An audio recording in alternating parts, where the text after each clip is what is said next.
علی نے خوف کے مارے دیوار کی طرف دیکھا۔ اس کی آنکھوں کے سامنے دیوار پر نمی کا ایک دھبا ابھرنا شروع ہوا۔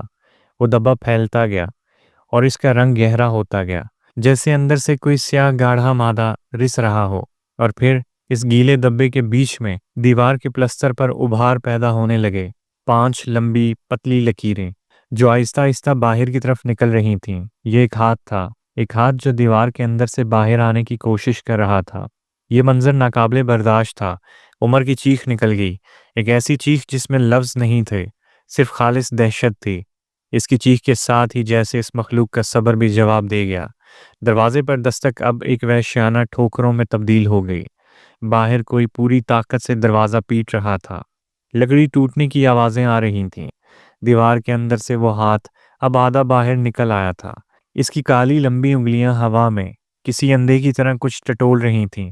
بھاگو، علی چیخا۔ وہ دوسرے کونے کی کھڑکی کی طرف بھاگے۔ یہ ان کی آخری امید تھی۔ گراؤنڈ فلور کی کھڑکی زیادہ اونچی نہیں تھی۔ علی نے کھڑکی کا شیشہ توڑنے کے لیے کرسی اٹھائی۔ کڑاک! ایک زوردار جھٹکے کے ساتھ ہاسٹل کی تمام روشنیاں بجھ گئیں۔ ایک مکمل ناقابل تسخیر اندھیرا ان پر چھا گیا۔ دروازہ پیٹنے کی آواز بند ہو گئی۔ دیوار سے آنے والی آواز بند ہو گئی۔ سب کچھ ایک دم خاموش ہو گیا۔ وہ دونوں ٹوٹے ہوئے شیشے والی کھڑکی کے پاس اندھیرے میں ہانپ رہے تھے۔ انہیں لگا شاید وہ بچ گئے، شاید بجلی جانے سے وہ چیز چلی گئی، لیکن وہ غلط تھے۔ وہ خاموشی شکست نہیں، فتح کی خاموشی تھی۔ پھر انہیں ایک آواز سنائی دی۔ یہ دروازے سے نہیں آئی تھی، یہ دیوار سے نہیں تھی، یہ چھت سے بھی نہیں آئی تھی۔ یہ آواز کمرے کے عین بیچ سے آئی تھی، ان سے صرف چند فٹ کے فاصلے پر۔ یہ کسی بچے کے ہنسنے کی آواز تھی، ایک معصوم کھلکھلاتی ہوئی ہنسی، جو اس گھپ اندھیرے میں، اس سران بھری ہوا میں اور اس موت کی خاموشی میں کائنات کی سب سے مکروہ اور بھیانک آواز تھی۔ وہ اب پھنس چکے تھے۔ وہ باہر نہیں تھا، وہ اندر تھا ان کے ساتھ۔ وہ ہنسی کسی بچے کی نہیں تھی، وہ کسی ایسی مخلوق کی تھی جس کی عمر صدیوں پر محیط تھی، جس کی رگوں میں دھواں اور آگ دوڑتی تھی۔ یہ اس شکاری کی ہنسی تھی جو جانتا تھا کہ اس کے شکار اب نہ بھاگ سکتا ہے، نہ چھپ سکتا ہے۔ یہ ایک ایسے قیدی کی ہنسی تھی جسے محسوس ہو گیا تھا کہ اس کی آزادی کی آخری کنجی اس کے ہاتھ لگ گئی ہے۔ علی اور عمر کے لیے کائنات اسے ایک کمرے کے گپ اندھیرے میں سکڑ کر رہ گئی تھی۔ وہ سانس نہیں لے پا رہے تھے۔ ایسا لگ رہا تھا جیسے ہوا میں موجود ساری آکسیجن اس اندیکھے وجود نے اپنے اندر کھینچ لی ہو، اور اس کی جگہ ایک ناقابل بیاں حدت اور سلگتے ہوئے کوئلوں کی بو دہک رہی تھی۔ ہنسی اچانک بند ہو گئی۔ اس کی جگہ ایک گہری گونجتی ہوئی آواز نے لے لی، جو دیواروں سے نہیں بلکہ سیدھا ان کے ذہنوں کے اندر سے آئی۔ تمہیں کیا لگا تھا یہ ایک کہانی ہے؟ آواز میں صدیوں کا غصہ اور تنہائی تھی۔ علی نے اندھیرے میں عمر کو تلاش کرنے کی کوشش کی۔ اس نے ہاتھ بڑھایا لیکن اسے صرف ٹھنڈی خالی ہوا محسوس ہوئی۔ عمر اس کے پاس نہیں تھا۔ عمر! علی نے سرگوشی میں پکارا۔ اس کی آواز خوف سے ٹوٹ رہی تھی۔ اسے کوئی جواب نہیں ملا، لیکن اسے اپنے پیچھے کمرے کے دوسرے کونے سے ایک عجیب سی دھیمی آواز سنائی دی، جیسے کوئی جانور کچی ہڈی چبا رہا ہو۔ پھر علی کے ذہن پر ایک ناقابل برداشت بوجھ پڑا اور وہ گر کر بے ہوش ہو گیا۔ علی نے خواب میں دیکھا کہ یہ ہاسٹل کی زمین ہمیشہ سے ایسی نہیں تھی۔ صدیوں پہلے یہاں ایک ویران علاقہ تھا جو ایک انتہائی طاقتور اور شریر جن افرید کا مسکن تھا۔ یہ کوئی عام جن نہیں تھا، یہ ان جنات میں سے تھا جو زمین پر فساد برپا کرتے تھے، انسانوں کو گمراہ کرتے تھے اور اپنی طاقت کے نشے میں چور تھے۔ پھر ایک اللہ والے، ایک کامل بزرگ نے اس افرید کو چیلنج کیا، اور پھر عملیات کی ایک ایسی لڑائی ہوئی جو 40 دن اور 40 راتیں جاری رہی۔ آخر کار اس بزرگ نے اپنی روحانی طاقت سے اس افرید کو شکست دے دی، لیکن وہ اسے ختم نہیں کر سکے۔ وہ اتنا قدیم اور طاقتور تھا کہ اسے مارنا ناممکن تھا، لہٰذا بزرگ نے ایک ہی حل نکالا، اسے قید کرنا۔ انہوں نے اس زمین اور ٹھیک اسی ٹکڑے پر جہاں آج کمرہ نمبر 21 ہے، ایک گہرا گڑھا کھودا اور اس افرید کو اللہ کے نام اور قرآن کی آیات کے حصار میں جکڑ کر اس میں قید کر دیا۔ انہوں نے اس قید کو مضبوط کرنے کے لیے ایک خاص عمل کیا، ایک ایسا طلسم تیار کیا جس کی بنیاد 3 چیزوں پر تھی: خوف، تجسس اور قربانی۔ ان کا منصوبہ یہ تھا کہ افرید ہمیشہ قید رہے گا، لیکن وہ جانتے تھے کہ انسانی فطرت کمزور ہے۔ انہوں نے پیشن گوئی کی کہ اگر کبھی 3 انسان جن کے دلوں میں شدید خواہشات کا زہر ہو اس جگہ پر اکٹھے ہو کر کوئی شیطانی عمل کرنے کی کوشش کریں گے تو ان کے عمل کی نجاست اس پاک حصار کی بنیادوں کو کمزور کر دے گی۔ اور 25 سال پہلے بالکل یہی ہوا۔ عدنان، سمیر اور فیض، وہ تینوں دوست ایک خطرناک کھیل کھیل رہے تھے۔ وہ طاقت کے حصول کے لیے کالے جادو کے ذریعے ایک موکل غلام جن کو بلانے کی کوشش کر رہے تھے۔ وہ نہیں جانتے تھے کہ جس زمین پر وہ بیٹھے ہیں اس کے نیچے کائنات کا ایک قدیم ترین جن قید ہے۔ ان کے ناپاک عمل نے اس قید خانے کی دیواروں میں پہلی دراڑ ڈالی۔ وہ عفریت پوری طرح آزاد نہیں ہوا، لیکن اس کی طاقت کا ایک چھوٹا سا حصہ اس دراڑ سے باہر نکل آیا۔ اس نے ان تینوں کو قابو نہیں کیا، اس نے ان کے ذہنوں کو جلا کر راکھ کر دیا۔ اس نے انہیں اپنی آنکھوں سے وہ جہنم دکھایا جس میں وہ صدیوں سے قید تھا، اور اس منظر کی دہشت نے ان کی انسانیت چھین لی۔ وہ پاگل ہو گئے۔ جملہ "وہ پھر آئے گا" ان کا نہیں تھا، یہ اس عفریت کا تھا۔ اس نے یہ الفاظ ان کے ٹوٹے ہوئے ذہنوں میں ڈال دیے تھے۔ یہ ایک پیغام تھا، ایک بیج تھا جو آنے والی نسلوں کے لیے بویا گیا تھا۔ وہ جانتا تھا کہ اس کی قید کی آخری شرط قربانی ہے۔ حصار کو مکمل طور پر توڑنے کے لیے اسے 2 ایسے ذہنوں کی ضرورت تھی جو خوف اور تجسس کے ساتھ خود اس کمرے تک پہنچیں، اور پھر ان میں سے ایک شخص دوسرے کی قربانی دے۔ یہ بھیانک سچائی دیکھ کر علی کی روح کام گئی۔ اسے ہوش آیا اور وہ واپس اپنے کمرے کے اندھیرے میں لوٹ آیا۔ وہ چبھانے کی آواز اب بھی آ رہی تھی۔ "عمر کہاں ہے؟" علی چیخا۔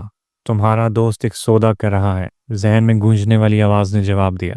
اچانک کمرے میں ایک مدھم سرخ روشنی پھیلنا شروع ہو گئی۔ یہ روشنی کسی بلب کی نہیں تھی، یہ کمرے کے کونے میں کھڑے عمر کے جسم کے اندر سے پھوٹ رہی تھی۔ عمر کا چہرہ اوپر اٹھا ہوا تھا، اس کی آنکھیں مکمل طور پر سیاہ تھیں اور ان میں 2 چھوٹے چھوٹے سرخ انگارے دہک رہے تھے۔ اس کا جبڑا ایک غیر فطری حد تک کھلا ہوا تھا، اور اس کے منہ کے اندر سے ایک لمبی سیاہ زبان نکل کر اس کے اپنے ہی بازو کو چاٹ رہی تھی۔ "نہیں!" علی نے وحشت سے کہا۔ پھر عمر نہیں بلکہ اس کے اندر موجود عفریت بولا۔ اس کی آواز عمر کی تھی، لیکن لہجہ صدیوں پرانا اور ظالم تھا۔ "اس نے اپنی جان کے بدلے تمہاری جان مانگی ہے۔ اس نے تمہیں قربان کرنے کا فیصلہ کیا ہے تاکہ میں اسے یہاں سے جانے دوں۔ علی کو احساس ہوا کہ یہ آخری چال تھی۔ عفریت کو ایک جسمانی قربانی چاہیے تھی جو ایک انسان دوسرے انسان کو پیش کرے۔ عمر کے خوف نے اسے توڑ دیا تھا اور اس نے اپنی بقا کے لیے اپنے دوست کو بیچ دیا تھا۔ یہ جھوٹ ہے، علی چیخا۔ عمر ایسا کبھی نہیں کر سکتا۔ کر سکتا ہے، عفریت نے عمر کے مسکراتے ہوئے ہونٹوں سے کہا۔ خوف ہر رشتے کو توڑ دیتا ہے۔ عمر کے جسم پر قابض وہ مخلوق آہستہ آہستہ علی کی طرف بڑھنے لگی۔ اس کے قدم زمین پر نہیں تھے، وہ ہوا میں چند انچ اوپر تیر رہا تھا۔ اس کے جسم سے شدید گرمی کی لہریں نکل رہی تھیں، جیسے وہ چلتی پھرتی بھٹی ہو۔ علی پیچھے ہٹتا گیا جب تک کہ اس کی پیٹھ دیوار سے نہ جا لگی۔ اس کے پاس بھاگنے کی کوئی جگہ نہیں تھی۔ اسے اپنی موت صاف نظر آ رہی تھی، لیکن پھر اسے ذہن میں اس بزرگ کا خیال آیا جس نے اس عفریت کو قید کیا تھا۔ اس نے اپنی ساری ہمت اور ایمان کو جمع کیا۔ اگر ایک انسان اسے قید کر سکتا ہے تو دوسرا اس کا مقابلہ کیوں نہیں کر سکتا؟ اس نے آنکھیں بند کیں اور بلند آواز میں آیت الکرسی پڑھنا شروع کر دی۔ جیسے ہی اس کے منہ سے اللہ کا نام نکلا، وہ عفریت ایک دلدوز چیخ مار کر پیچھے ہٹا۔ کمرے میں جلنے کی بو پھیل گئی۔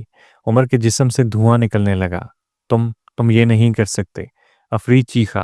اس کی آواز میں اب غصہ اور تکلیف تھی۔ "یہ میرا گھر ہے"۔ علی نے آنکھیں کھولی۔ اس نے دیکھا کہ عمر کا جسم تڑپ رہا ہے۔ ایک لمحے کے لیے عمر کی اپنی آنکھیں واپس آئیں، ان میں آنسو اور التجا تھی۔ "علی، مجھے بچا لو"، لیکن پھر وہ سیاہ ہو گئیں۔ عفریت نے دوبارہ کنٹرول سنبھال لیا۔ "بہت دیر ہو چکی ہے، قربانی ہو کر رہے گی، اگر وہ نہیں تو تم"۔ یہ کہہ کر اس نے علی کی طرف چھلانگ لگائی، لیکن علی تیار تھا۔ اس نے وہ کرسی اٹھائی جس سے وہ کھڑکی توڑنے والا تھا، اور اپنی پوری طاقت سے عمر کے سر پر دے ماری۔ کڑاک! عمر کا جسم بے جان ہو کر فرش پر گر پڑا۔ ایک لمحے کے لیے مکمل خاموشی چھا گئی۔ علی ہانپ رہا تھا، کیا اس نے اپنے دوست کو مار دیا؟ لیکن پھر فرش پر پڑی عمر کی لاش کانپنے لگی۔ اس کے منہ اور آنکھوں سے گاڑھا سیاہ دھواں نکلنا شروع ہوا۔ وہ دھواں اکٹھا ہو کر ایک جن کی شکل اختیار کرنے لگا، ایک ایسا جن جس کی شکل آگ کے شعلے جیسی تھی، جس میں 2 دہکتی ہوئی آنکھیں تھیں۔ عفریت اپنے میزبان کے مرنے پر آزاد ہو گیا تھا۔ قربانی پوری ہو چکی تھی۔ "تم نے اسے مار کر مجھے آزاد کر دیا، بے وقوف انسان"، وہ جن ہنسا۔ "تم نے اپنے دوست کی قربانی دے دی"۔ علی کو اپنی غلطی کا احساس ہوا۔ وہ پیچھے ہٹا، لیکن اب کوئی راستہ نہیں تھا۔ وہ جن اس کی طرف بڑھا اور کمرے کی دیواریں پگھلنا شروع ہو گئیں۔ اس کے بعد ہاسٹل میں کیا ہوا یہ کوئی یقین سے نہیں کہہ سکتا۔ جب اگلی صبح انتظامیہ وہاں پہنچی تو کمرہ نمبر 11